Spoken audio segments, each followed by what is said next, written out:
You ever wonder how sportsbooks have so much money that a company like Caesars can partner with a family like the Mannings to be an ambassador for them? Or BetMGM partnering with Jamie Foxx and Kevin Garnett? How about PointsBet with Drew Brees? Or even something as insane as a company like FanDuel literally having their own TV network that includes people like Kay Adams, Shams, Chandler Parsons. It's just insane how much money that these sportsbooks have. So if you've ever wondered how sportsbooks make money, why do they have so much money, how do they even make it, then this video is for you. My name is Matt Modi. I am a content producer and betting analyst for oddsjam.com. In a previous life before OddsJam, my full-time job was as a data analyst. So working for a company like OddsJam that takes a data-driven, mathematically focused way of sports betting was a nice marriage of my passion, which is sports and sports betting, and then my professional skills as a data analyst. So for those of you watching, I would appreciate it if you could like the video, comment, let me know your feedback, good or bad, and then of course, subscribe to my YouTube channel, helps me out a ton. And then if you want to find me on the social medias, you can at my Twitter handle that you see on the screen here. Link to it is in the description of the video as well.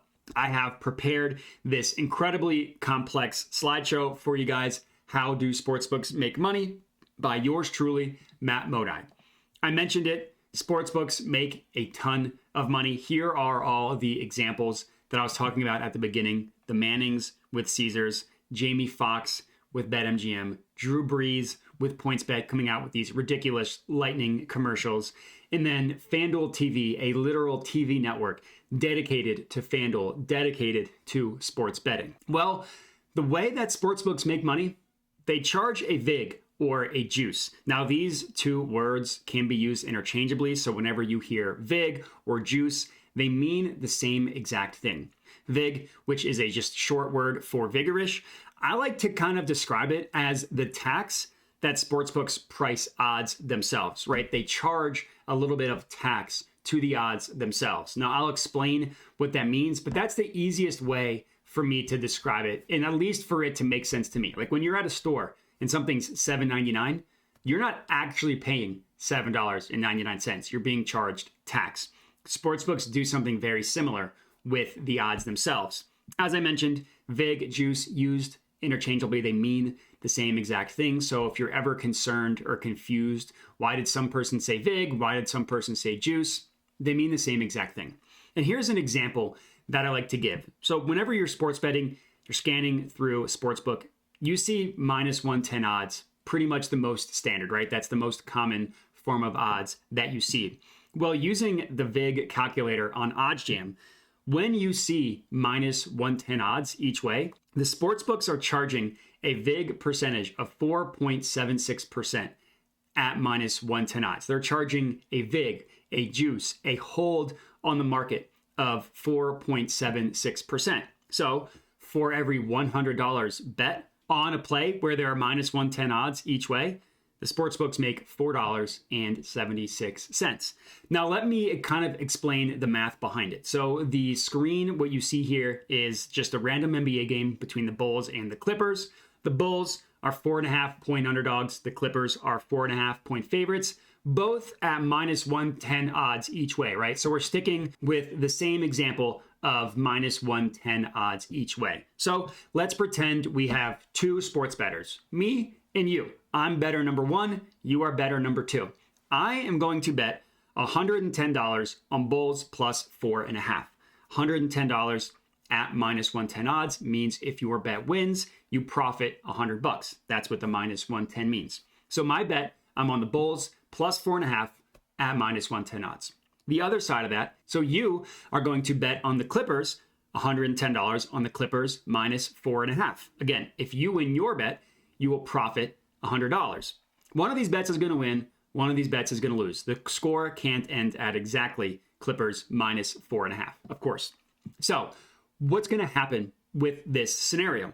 Regardless, the sportsbook is going to collect $220, right? They're going to take my 110 on the Bulls plus 4.5. They're going to take your 110 on the Clippers minus 4.5. So let's pretend that the Bulls end up covering. So I win my bet, better number one, the Bulls cover the 4.5 points. So what happens here is that the sportsbook pays out $210 to me. They give me my initial risk back of $110 as well as my $100 profit. So the sportsbook pays out $210.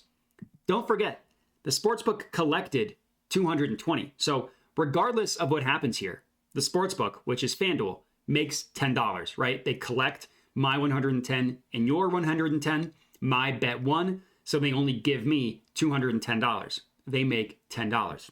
What happens? Okay, the opposite scenario. I lose, you win. The Clippers cover the 4.5 points. Same exact scenario.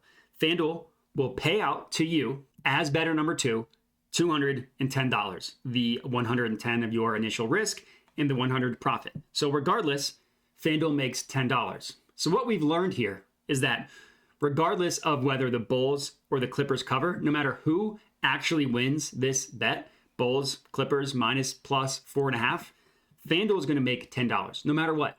No matter what happens, FanDuel is going to make $10. So if you want to learn how sportsbooks make money and why they have so much money that they can partner with the personalities that they do, it's because of the VIG of the juice charged to odds.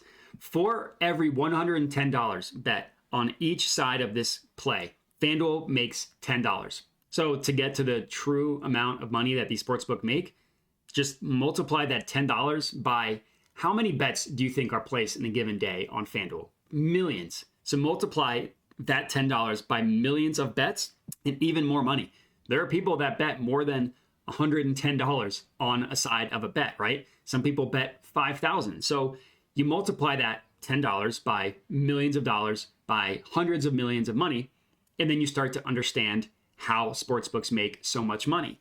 So when you are sports betting, what you can do is remove that VIG that we have talked about, and that gives you the true odds of the bet that's FanDuel is pricing, right? The true line of what FanDuel is pricing. So if we stick to the minus 110 each way, when sportsbooks price something at minus 110, they are telling you that they think that the outcome is roughly a 50% outcome. So they think that there's a 50% chance on the Bulls and Clippers side. They don't know what side is more likely, so they're charging minus 110 to each way. The no VIG line of that is plus 100, even money. So removing the VIG just gives you the true odds, the fair line of what a sportsbook is pricing in market. But in terms of how sportsbooks make money, they charge a VIG. That's literally as simple as that. So hopefully this video was helpful. We've learned why the VIG is so important, and we've learned how to remove it. Just use the no VIG fair odds calculator on oddsjam. And that's it. So again, I hope this video was helpful. If you have any feedback, please comment and let me know. But that's it. So I appreciate everybody watching, and have a good one.